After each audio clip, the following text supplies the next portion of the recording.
À 80 mg par tasse de café, jusqu'à plus de 60 mg par tasse de thé, mais également près de 100 mg pour 100 g de chocolat noir, ou encore plus de 150 mg dans une canette de Monster Energy. La caféine, elle est présente partout dans notre alimentation, et ce, de manière plus ou moins volontaire et aussi plus ou moins contrôlée. C'est une molécule qui est connue pour sa capacité à maintenir éveillé, et donc à mettre un petit coup de pied au cul quand on en a besoin. Mais bon, malheureusement, elle n'est pas dénuée d'effets secondaires, et comme vous l'avez deviné, elle n'est pas étrangère à toutes les réactions chimiques qui se passent dans notre organisme. Allié de la productivité ou alors véritable poison pour l'être humain, dans quelques minutes vous pourrez reconsidérer la chose. Bon, dans cette vidéo on va surtout s'attarder sur les effets de la caféine dans notre organisme. Qu'est-ce qui se passe après qu'on l'ait ingéré finalement? Et si la caféine a un effet stimulant si puissant, c'est pour plusieurs raisons physiologiques qui lui sont propres. Si vous suivez cette chaîne depuis un petit bout de temps, mais si c'est pas le cas, vous pouvez toujours vous abonner, il n'est pas trop tard. Vous savez que le système endocrinien du corps, donc les hormones, sont essentielles à son bon fonctionnement. Et là où vous vous dites mais ça y est, il est reparti dans ses délires de testostérone, d'insuline, on s'en bat les couilles, nous tout ce qu'on veut c'est savoir des trucs sur le café. Mais comme j'aime si bien le dire, détends ton string, le thème de la caféine et des hormones, sont en réalité étroitement liés. Parce que si la caféine a des effets sur le corps humain, c'est justement à cause de ses effets sur le système endocrinien.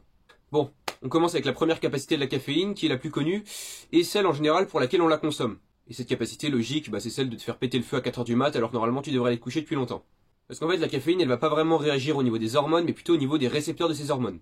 Parce que bon, pour résumer, en fait, les hormones, c'est comme des messagers dans votre corps humain, qui sont créés par le cerveau, mais également parfois par d'autres parties du corps, et qui vont pouvoir, en passant par le sang, engendrer des réactions chimiques dans le corps un petit peu partout, en fonction de là où il y a leurs récepteurs, c'est-à-dire les endroits où elles vont se fixer, et donc lancer le signal. Elle a une action au niveau d'une hormone qui en général est pas très connue, et qui a une action notamment dans l'endormissement et dans la sensation de fatigue. C'est pour ça que t'es complètement pété à l'école ou au taf, en plein milieu d'après-midi. Et cette hormone, ce n'est autre que l'adénosine. C'est une hormone en gros qui va inhiber l'activité cérébrale et pour traduire en mode simple, ça veut dire qu'elle va tout simplement appuyer sur le bouton off de ton cerveau, l'éteindre.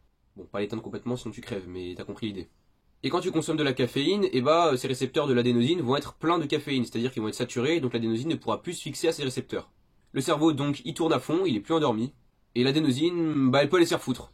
C'est pour ça que la tasse de café elle a des effets excitants sur le cerveau, détends-toi, continue à utiliser du Viagra. Et en plus, il peut t'empêcher de dormir si jamais il a été bu trop tard. Ça, c'était l'effet le plus connu. Un autre effet de la caféine dans notre cerveau qui est lié au premier, parce que oui, quand tu consommes de la caféine, le premier à prendre cher, c'est le cerveau. Et c'est que vu que vos récepteurs d'adénosine sont pleins, le cerveau il tourne à fond, notamment les hormones qu'il va créer. Notamment, dedans, il y a l'adrénaline et la dopamine. Et la dopamine, tu connais, hormone du plaisir, tu te sens bien après ta tasse de café. C'est l'hormone en fait de la récompense, mais aussi de l'addiction, on va le voir un petit peu après. Et l'adrénaline, elle va te rendre plus alerte, plus attentif à ton environnement. Voilà, c'est utile par exemple avant une activité physique. Mais bon, c'est pas les deux seuls effets de la caféine, et loin de là. En approfondissant un petit peu mes recherches, j'ai découvert d'autres trucs un petit peu plus salaces. Notamment une étude universitaire qui a été menée aux États-Unis et je vais vous mettre le lien dans la description, comme ça vous pourrez aller voir. Voilà, on passe à la suite. Bon, évidemment je vais te traduire, je suis pas un bâtard, c'est en anglais. Et cette étude a montré sur des souris que les effets de la caféine sur les récepteurs d'adénosine pouvaient avoir des effets chez la femme enceinte. Et qu'en fait ça pouvait perturber le développement cérébral de l'embryon. Parce qu'en fait, l'adénosine une fois inhibée, certains neurones dans le cerveau de l'embryon vont plus pouvoir se développer correctement. Notamment les neurones qu'on appelle GABA. Et en gros, ces neurones-là, c'est les potes de l'adénosine. Et ils sont ancrés dans notre cerveau dès notre naissance. Et ils vont rester dans notre cerveau tout le long de notre vie. Et pareil, ils vont sonner la sonnerie fin de journée, nous calmer, etc. Permettre qu'on ne pète pas un câble en permanence finalement. Donc là, si une fois sorti du ventre de votre daronne, vous buvez une tasse de café, c'est une chose, vous allez avoir les effets excitants sur le court terme. Mais là, vu qu'on parle du développement du cerveau de l'embryon, c'est des effets à long terme. Bon, en gros, tu auras des gosses hyperactifs. Non, c'est bon, je rigole, va pas m'incendier dans les commentaires. Je caricature un petit peu, mais ça peut avoir ces effets-là sur le long terme. De toute façon, c'est une seule étude isolée, faite par des universitaires, donc faut pas trop en tenir compte non plus, faut pas complètement psychoter à cause d'une étude. Mais bon, le jour où il y a une méta-analyse qui sort sur ce sujet, prévenez-moi. Et du coup, pour revenir sur l'effet dopamine, etc., selon moi, il peut quand même y avoir une légère dépendance à la caféine, puisqu'on peut devenir dépendant à n'importe quoi qui produit de la dopamine. Les réseaux sociaux, c'est de la dopamine, le sucre, c'est de la dopamine, etc. T'as compris le principe. Après, il y a des études qui sont divisées sur le sujet, ça peut créer, je pense, une dépendance légère, c'est pas non plus un truc de fou, mais tu peux surtout devenir dépendant au niveau psychologique du boost que la caféine va donner à certains moments de ta journée. au moment de la journée où tu as l'habitude de boire ton petit café matinal par exemple.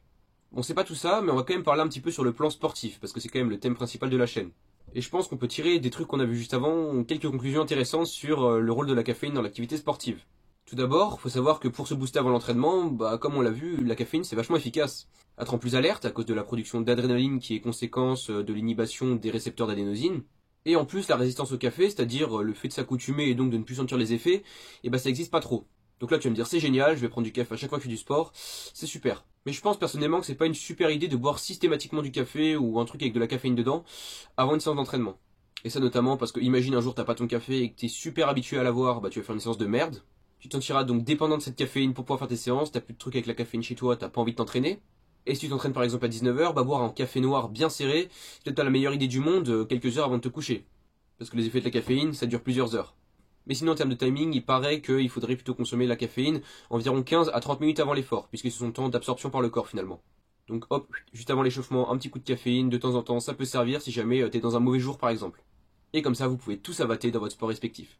Bon, pour conclure, ça va aller vite, la caféine c'est pas tout le temps, pas trop, mais c'est pas interdit. Le café est bientôt interdit au Texas, des lois peu attendues par les habitants et qui risquent d'arriver proche de nos frontières européennes prochainement. Mais bref, le principal défaut de cette substance c'est de devenir dépendant, et quelques effets par exemple sur la femme enceinte, mais ça c'est pas encore prouvé. Bon, je crois qu'on a tout dit. Bon, je vais quand même vous le répéter une fois, parce que peut-être vous étiez au chiottes et vous avez tiré la chasse au mauvais moment, donc vous avez pas entendu. Mais bon, abonnez-vous, c'est gratuit, enfin, pour l'instant. Allez, ciao.